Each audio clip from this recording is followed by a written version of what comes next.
Welcome back to the Deep Dive. So you came to us this time with a really interesting, kind of eclectic mix of sources. Yeah, it was quite a stack. A formal proposal, some notes about a Socratic dialogue request, and even a Craigslist ad. A Craigslist ad for music lessons, yeah.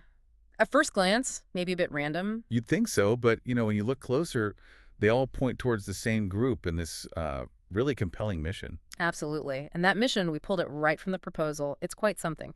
We work alongside remote and vulnerable communities to help them end illiteracy, hunger, and violence and recover from their impact with love, grace, and music. It's powerful. And it feels like more than just words on paper. It seems to be the real engine behind what they do. Exactly. So this deep dive, we're sort of taking up that Socratic dialogue idea from your notes, aren't we? I think so, yeah. We're using these sources you brought to really dig into the what, the how, and fundamentally the why of this organization's work. Perfect. Let's jump in. The sources mentioned rocksmithclub.org, obviously, but also a couple of key people. Right. There's Joe Barros, who's listed as the founder and Yeah. CEO, Okay. and John Barros, the music director. Got it. And what do the sources say about their roles? Well, Joe seems to be the main visionary, pushing this mission forward, tackling those big issues: illiteracy, hunger, violence. And John? He's bringing the music angle.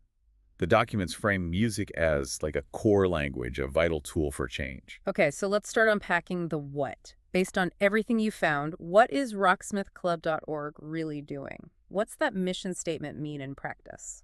Well, the picture that emerges is an organization focused on pretty deep transformation in communities facing real hardship, places that are vulnerable. And tackling those specific things: illiteracy, hunger, violence. Exactly. And not just stopping the problems, but helping communities, heal from the impact, too. The sources mention specific places, right? It's global, but also very local. Yeah, they talk about Belém, Brazil, specifically a neighborhood there called Hell's Inn, historically, and a school they partner with, Escola Pequena Luz, the Small Light Christian School. Hell's Inn. Wow.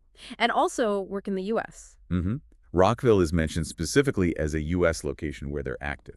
So who are they actually helping in these places? Primarily, it seems to be vulnerable children, but also their families, providing wider support, and young people who want to learn music. Okay.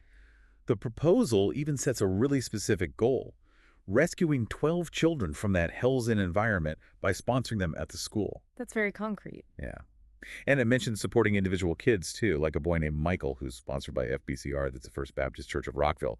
Looks like a key partner. So targeted personal support. It's interesting how those different sources, the formal proposal, the philosophical notes, the practical Craigslist ad, they all kind of paint different angles of the same picture, don't they? They really do.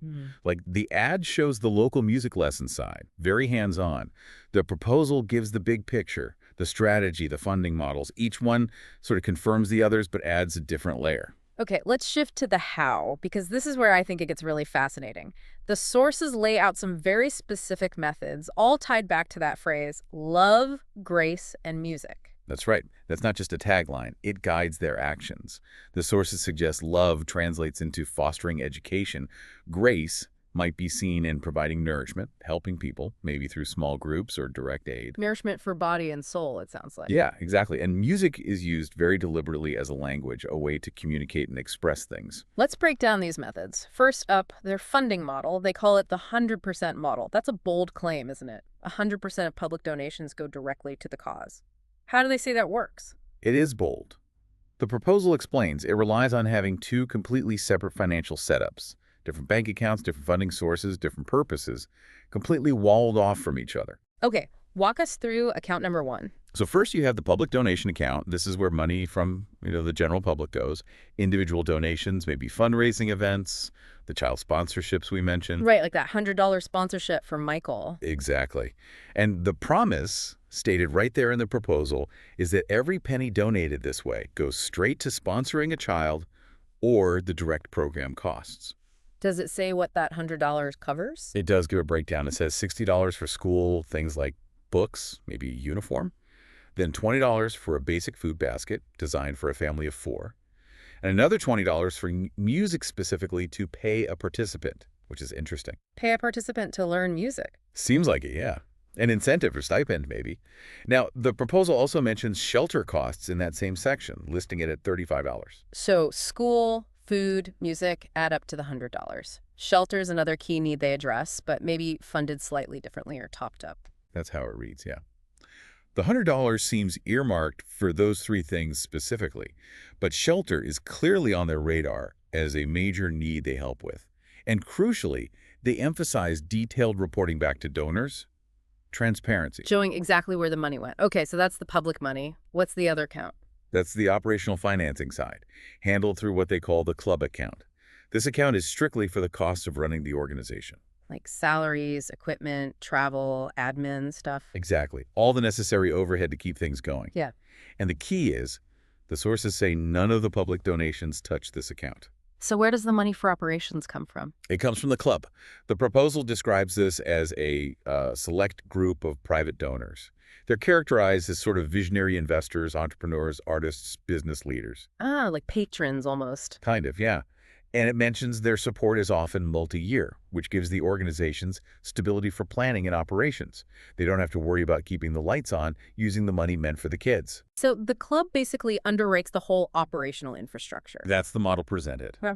And it's not just money. The sources say these club members also bring expertise, strategic advice, they advocate for the cause. And their return on investment, their ROI. The proposal is explicit. Mm-hmm. It's measured by the impact on the lives they help, not financial returns. Which ties right back to the why of this model, doesn't it? Building trust, showing donors their money makes a direct difference. Exactly. It tackles that common donor question head on. How much of my money actually gets there? They aim for 100%. Okay, really clear structure. Now let's talk about the second how, the music side. That Craigslist ad mentioned the Rocksmith method. Teaching music fast, like a language. What's that about? Yeah, the ad gives a good flavor. The core idea seems to be that traditional music lessons can be, well, slow and maybe discouraging for some. Takes a long time to play anything fun, right? Right, so they approach it like learning your first language, more natural, faster. How does that translate to music lessons? What are the principles? Well, the sources mention things like, it's okay to make mistakes. Just like a toddler learning to talk isn't criticized for babbling. Less pressure. Yeah, and playing with accomplished musicians daily, not just practicing alone or with other beginners. And importantly, spending more time actually playing songs than just doing drills or exercises. Makes sense. Getting straight to the rewarding part. Precisely. And the main tool they mention, both in the ad and proposal, is this thing called RockSmith 2014. It's basically a game or software. A game for learning guitar. Yeah, but you use a real electric guitar or bass, even piano, I think it said. You plug it right into your computer or console. Okay. How does that work? The software acts like your, quote, personal accomplished musician or band. It shows you the notes to play on screen, kind of like Guitar Hero, but with a real instrument, and it adapts to your skill level. Teaches you actual songs, note for note, without needing to read traditional music right away. Wow. So you could be playing riffs from real songs pretty quickly. The ad said it changes everything. That's the claim. But it's not just the tech. The sources emphasize there's still a dedicated human teacher involved. Ah, okay. To guide things. Yeah, to tie it all together, keep students on track, provide that human element the software can't. And the ad had practical details too, right? For the Rockville lesson. $20 a month for weekly group sessions, Tuesdays at 6 p.m. at the First Baptist Church there, teaching guitar, bass, piano, focusing on playing in bands, rock, blues, worship styles. Private lessons also available. So the why for this method is speed and engagement, making it less of a chore. I think so. Getting people expressing themselves musically much faster than traditional methods might allow. The ad even had that quote, music works better than the spoken word because it doesn't have to be understood to be effective. Music as a universal connector. Yeah, giving people something powerful to say, even before they master the theory, maybe. Okay, method 3, partnerships. The sources suggest they don't go it alone. Definitely not. Collaboration seems key. They work with schools, community leaders, and especially faith-based groups, like that First Baptist Church of Rockville keeps popping up. FBCR, yeah. What do these partnerships look like in practice? The proposal lists a whole range of things. Co-organizing fundraisers, joint marketing, using digital platforms together, maybe even co-branding, also working together on monitoring program impact. So sharing resources and expertise. Right? And local projects, too, like offering free music lessons to teens who then play in a benefit concert. That kind of community give and take. Are there specific big projects mentioned? Yes, a couple. There's the Great Shape Band. It involves American teenagers traveling, playing rock and roll globally to raise funds, and it also includes cultural exchange. Okay, that sounds cool. And the partnership with FBCR specifically includes sponsoring that child, Michael, and planning a joint mission trip to Brazil. So connecting the local U.S. base directly with the work in Belém. And they mentioned something about firefighters. Yeah, just briefly, as an example of community impact training young firefighters in 2024. Shows the breadth isn't just music, it's broader community building too. So a real network approach. Seems that way. Leveraging partnerships to extend their reach and impact. All right, let's pull this all together then. We've looked at the what, RockSmithClub.org, love, grace, music, fighting illiteracy, hunger, violence. We've dug into the how, that 100% funding model, the Rocksmith music method, the community partnerships. Now the big why, what's driving all this? What's the ultimate goal? Well, the sources point back to a dream, about 5 years old apparently, that started it all. A vision to use these specific elements, love, grace, music, to tackle those really tough issues. So it's about fostering education, providing food and support, enabling expression through music. Exactly. It's about changing lives in very tangible ways. The documents talk about rescuing kids from difficult situations like Hell's Inn, giving them education, food security, shelter, A opportunity. real, measurable impact. Yeah. And empowering young people specifically through music, helping them find their voice, fostering the sources use terms like positive, social, spiritual, and even saving impact. And we talked about the club's ROI being human impact. That feels central to the why for everyone involved. It really does. The motivation seems deeply rooted in making a tangible difference in people's lives. Oh. That's the measure of success. And the music method's why ties in too quickly, giving people a tool for expression, a way to connect. Right. That idea of music transcending language barriers makes it a powerful tool in the diverse, challenging places they work. It equips people to communicate something profound. Reading through all this, it definitely doesn't feel like just another charity. There's a real intensity there. Yeah, the language used in the sources is quite strong sometimes, describing the work as a battlefield, inviting others to join the fight. It feels like a deeply committed, almost urgent mission. Okay, so wrapping up this deep dive. We started with your stack of sources, kind of answered that call for a Socratic look. We unpacked the what? RockSmithClub.org's mission using love, grace, and music against illiteracy, hunger, violence. The how, that unique 100% funding, the fast-track Rocksmith music teaching, the strategic partnerships, and the why. A deep drive to transform lives measured by human impact, rescuing kids, empowering communities.